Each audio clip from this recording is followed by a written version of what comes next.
the AFOQT, it's a tough one from that perspective because you're basically graded amongst your peers who took the test in that same basket, right?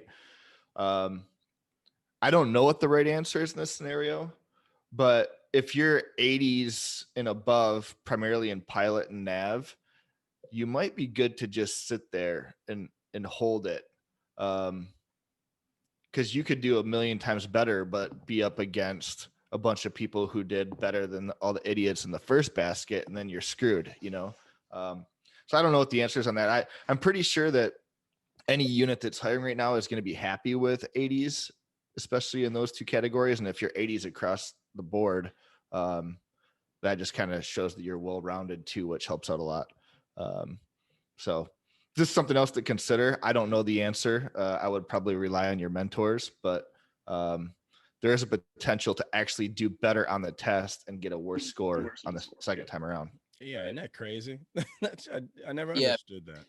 If I remember it, it's not the highest, it's the most recent AFOQT score that counts. Yep. So just like you're saying, sometimes if you got a good enough score, you work with that. And I'm trying to remember too, what is it? It's the AFOQT score combined with the TBAS score generates your PICSM, which is pilot candidate selection.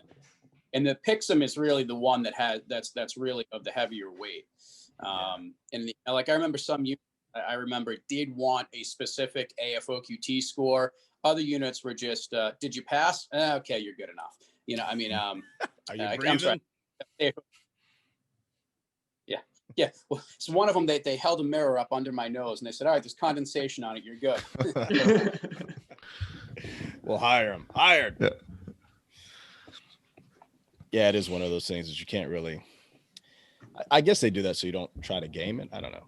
I didn't, I'm surprised I got the scores I did on it. I just kind of closed my eyes and went for it, but hey, here we are, you know. Anthony, how are you incorporating the mentorship into your routine?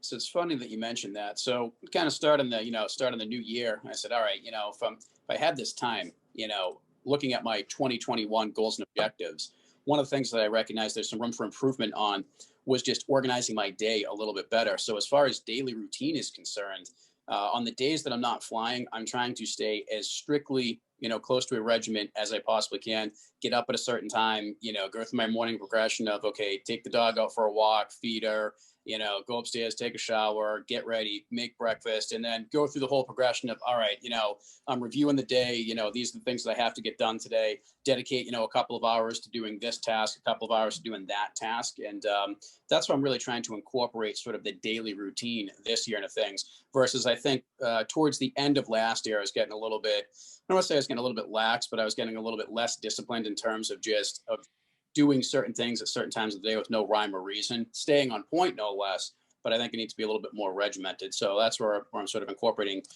my own mentorship towards me into stay on point during the day. But right now, the focus of the day is growing the business because this is just literally just starting. Just got the website up and running not too long ago. And right now it's really just outreach and trying to generate a social media following. Obviously you can't do anything these days in that realm without having some sort of a following. So that's really where my focus is these days, is on the days I'm not flying, go out there and just be on Instagram and try to interact and engage with people. And that's really the primary area of focus for me right now within the day. So learning the tricks of the trade of Instagram primarily. Yeah. Yes. Tradecraft. It's definitely a science. Don't I know? In a science that changes all the time. I like LinkedIn a lot. That has a lot of organic reach. And it's probably right up your alley too. So I just got on LinkedIn.